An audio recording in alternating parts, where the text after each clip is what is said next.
क्षेत्रवाद के, बिना भाई भतीजावाद के, बिना परिवारवाद के आज हमारी सरकार ने, भारतीय जनता पार्टी की सरकार ने प्रदेश को आगे बढ़ाने का काम किया है। इससे पहले की सरकारें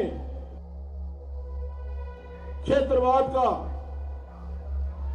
शिकार थी और आज हमारी प्रदेश ने सबका साथ, सबका विकास और सबका प्रयास को लेकर के पूरे हरियाणा प्रदेश के अंदर एक सार जो यहां पर डेवलपमेंट की है, जो विकास किया है, उसमें हरियाणा प्रदेश के हर कोने के अंदर पंचकूला से लेकर पलवल तक, फरीदाबाद से लेकर महेंद्रगढ़ तक पूरा विकास हर विधानसभा क्षेत्र के अंदर हुआ है। आज पंचकूला के अंदर भी आप सबके आशीर्वाद से लगभग एक विधानसभा में 5,500 करोड़ रुपए के विकास काम, जिसके अंदर आदरणीय नरेंद्र मोदी जी का विशेष यहाँ पर हमें आशीर्वाद मिला, क्योंकि आदरणीय मोदी जी का विशेष जो आशीर्वाद पंचकूला में वो 5 साल रहे। इसके लिए हमारे कई जो केंद्रीय स्तर के प्रोजेक्ट पंचकूला में आए और आज जिस प्रकार से पंचकूला के अंदर विकास हुआ है, आज पंचकूला की जनता जानती है। हुड्डा जी का 10 साल का शासन, जब पंचकूला की उपेक्षा की गई, पंचकूला के साथ भेदभाव किया गया, यहाँ पर डेवलपमेंट के नाम पर एक ईंट भी नहीं लगी। भाई चंद्र मोहन 18 साल तक विधायक रहे। मैंने बार बार उनसे पूछा है, चंद्र मोहन जी कोई 18 काम बता दीजिए जो 18 साल के अंदर आपने किए हो। आज तक वो एक भी काम नहीं बता सके। मैंने उनसे पूछा है कि चंद्र मोहन जी 18 साल कौन सी फिजाओं के अंदर खो गए थे, कहां चले गए थे। आज पंचकूला की जनता आपको 15 साल से देख रही है कि आप कहां पे हैं। एक प्रश्न जो जनता पूछ रही है कि चंद्र मोहन जी आपने अपना धर्म परिवर्तन किया था, आप चंद्र मोहन से आप यहां पर चांद मोहम्मद बने थे, अब वो चांद मोहम्मद से चंद्र मोहन अभी तक नहीं बने। उन्होंने जो मुस्लिम धर्म था उससे हिंदू धर्म के अंदर परिवर्तन अभी तक नहीं किया। आज वो हिंदू है या मुसलमान है, आज ये यहाँ के लोगों की जनता को इस बात का जवाब देना होगा। मैं समझता हूँ कि आज समय की कमी है। हम आदरणीय योगी आदित्यनाथ जी को सुनने के लिए आए हैं। मैं आपके सामने और अधिक समय न लेता हुआ आप सभी का इतनी बड़ी संख्या में यहाँ पधारने के लिए हार्दिक आभार व्यक्त करता हूँ, हार्दिक धन्यवाद करता हूँ और आदरणीय योगी आदित्यनाथ जी का फिर एक बार अपनी तरफ से, आपकी तरफ से बहुत बहुत आभार व्यक्त करता हूँ। जय हिंद, जय भारत, जय श्री राम, जय जय श्री राम, जय जय श्री राम। बहुत बहुत धन्यवाद। मैं अब हिंदू हृदय सम्राट करोड़ों हिंदुओं के सपने को अयोध्या में भव्य राम मंदिर का निर्माण करवाने में जिनका महत्वपूर्ण योगदान और उत्तर प्रदेश को भय और भ्रष्टाचार मुक्त कर विकास के पथ पर अग्रसर करने वाले यशस्वी मुख्यमंत्री आदरणीय योगी आदित्यनाथ जी से आग्रह करूंगा कि वो आए और हमारा वक्तव्य हम लोगों के बीच में, सिर्फ शब्द हम लोगों के बीच में रखे। आदरणीय योगी आदित्यनाथ जी, योगी जी को जय श्री राम, योगी जी को जय श्री राम।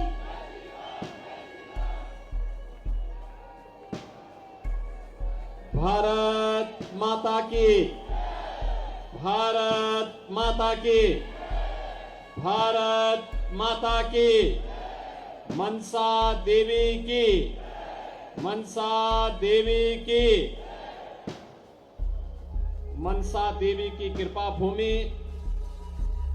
पंचकुला के म्यारे प्यारे और न्यारे बहनों और भाइयों ने राम राम।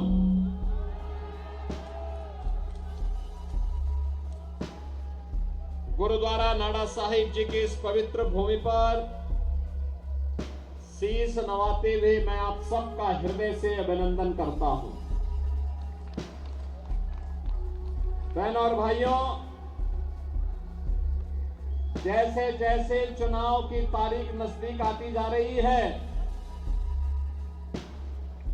कांग्रेस के हौसले पस्त होते जा रहे हैं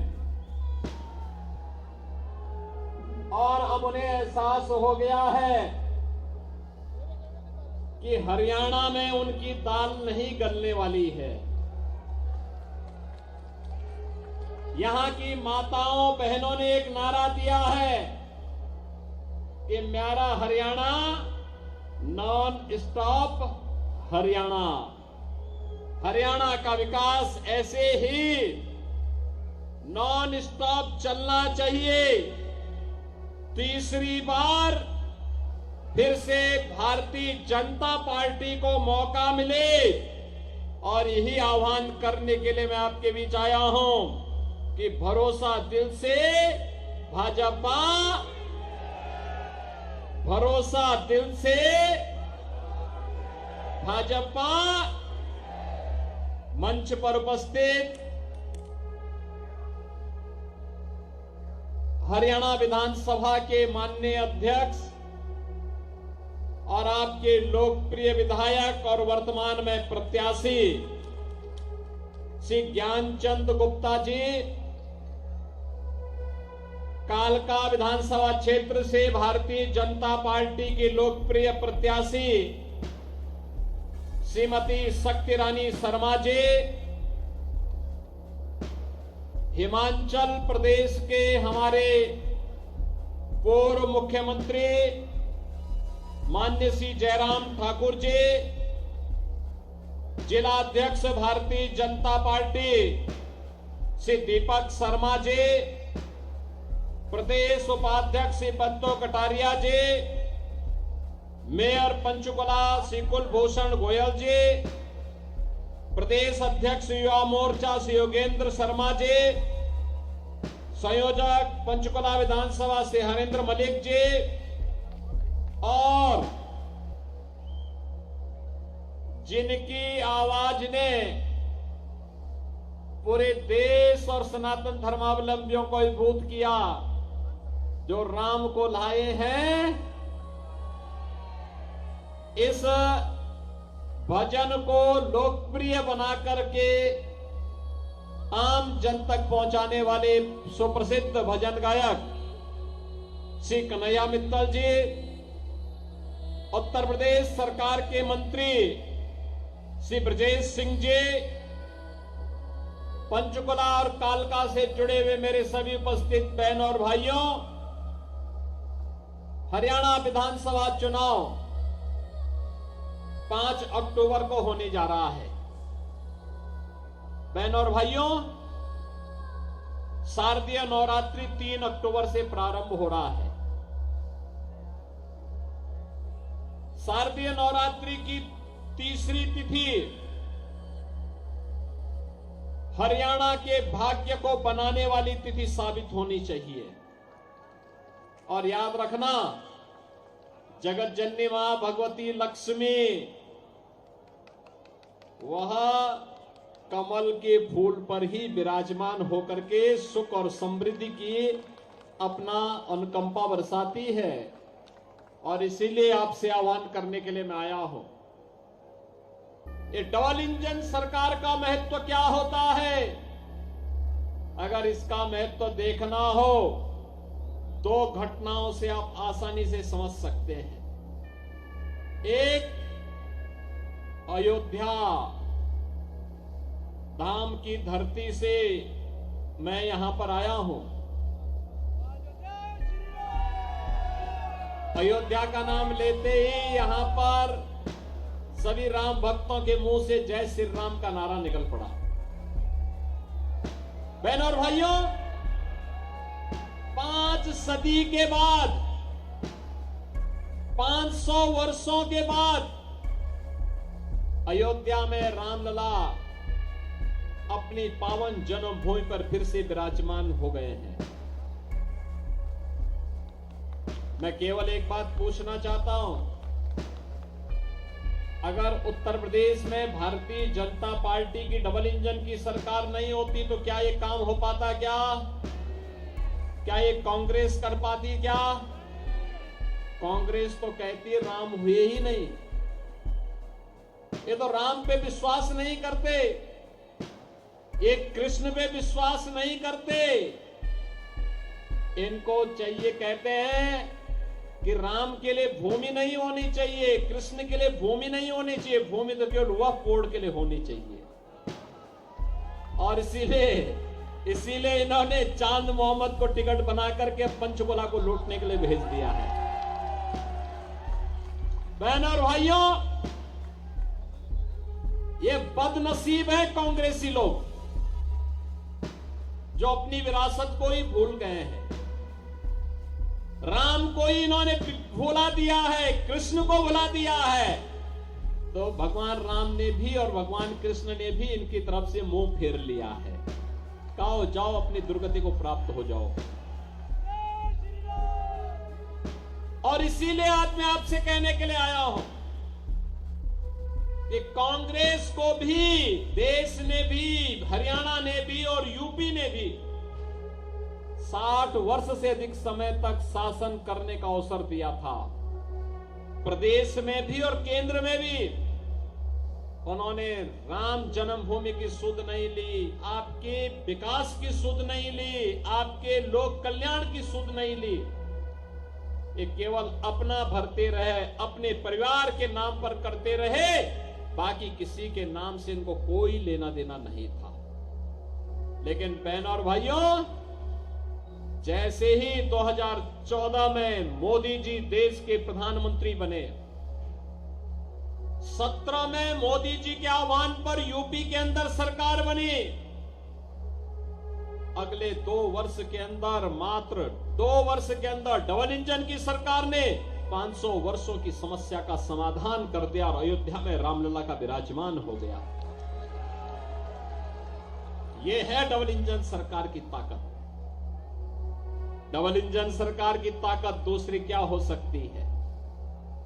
कांग्रेस ने दंश दिया आतंकवाद का, नक्सलवाद का, अलगाववाद का, अराजकता का, महंगाई का, भ्रष्टाचार का, भाई भतीजावाद का, क्षेत्रवाद का, जातिवाद का।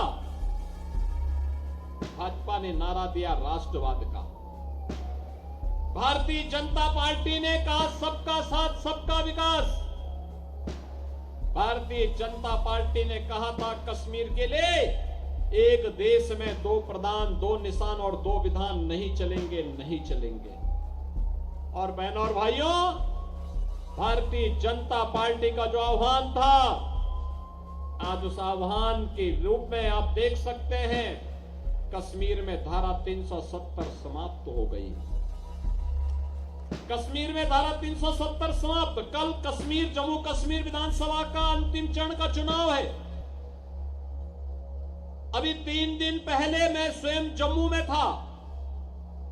जम्मू एयरपोर्ट पे मैं गया तो एक आवाज आएगी, राम राम साहब, जो कि मेरा कोई परिचय था नहीं, तो मैं सीधे जा रहा था। तब तक आवाज आई फिर कि योगी जी राम राम। मैंने देखा तो एक मौलवी थे। मैं भौचक रहा, तो मैंने पूछा, मैंने कहा भी क्या यहां पे सभी मौलवी राम राम का ही संबोधन करते हैं क्या? तो मुझे एयरपोर्ट के एक अधिकारी ने कहा, नरी साहब करते नहीं थे, अब करने लग गए हैं। मैंने कहा क्यों?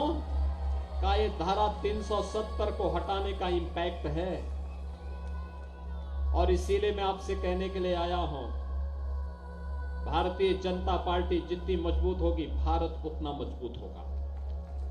भारत जितना मजबूत होगा, आप उतने शक्तिशाली और सामर्थ्यवान बनेंगे, और आप जितने सामर्थ्यवान बनेंगे, उतना ही भारत के अंदर हरे रामा हरे कृष्णा की गूंज होती हुई दिखाई देगी, हर गली, हर मोहल्ले, हर गांव, हर शहर में। बहनों और भाइयों, यही कहने के लिए मैं आया हूं, डबल इंजन की सरकार गारंटी है विरासत के सम्मान का। डबल इंजन की सरकार गारंटी है विकास का। डबल इंजन की सरकार गारंटी है लोक कल्याण का। याद करिए, कांग्रेस के समय में किसान आत्महत्या करता था, नौजवान पलायन करता था, गरीब भूख से मरता था, बहन और बेटियों की इज्जत सुरक्षित नहीं थी। और आज कमबख्त पाकिस्तान भूखों मर रहा है, भीख का कटोरा लेकर के दुनिया के अंदर जाता है, कोई पूछने वाला नहीं। और मोदी जी के नेतृत्व में भारत 80 करोड़ लोगों को फ्री में राशन की सुविधा का लाभ दे रहा है। 60 करोड़ लोगों को 5 लाख रुपए की आयुष्मान भारत की सुविधा का लाभ दे रहा है। 5 लाख रुपए प्रतिवर्ष स्वास्थ्य बीमा के लिए, कहीं भी जाइए उपचार करा के आइए।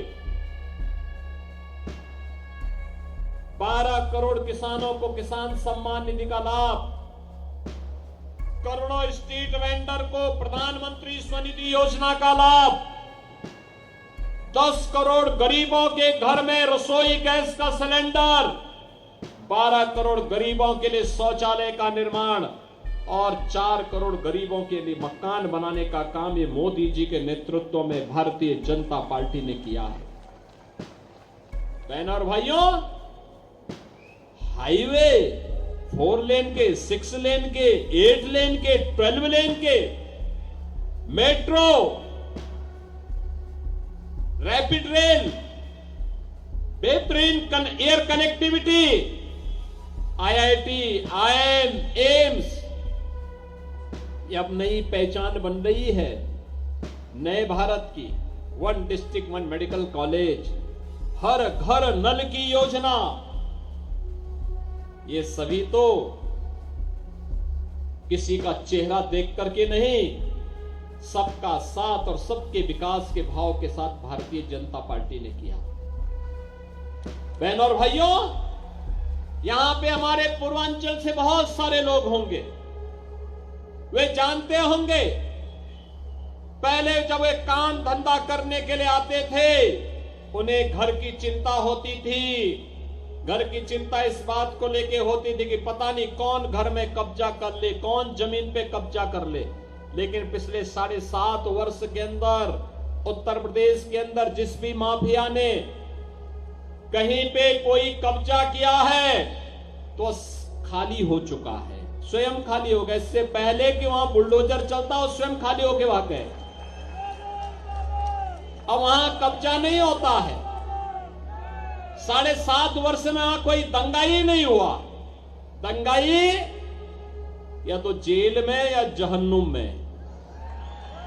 राम नाम सत्य है की यात्रा निकल गई।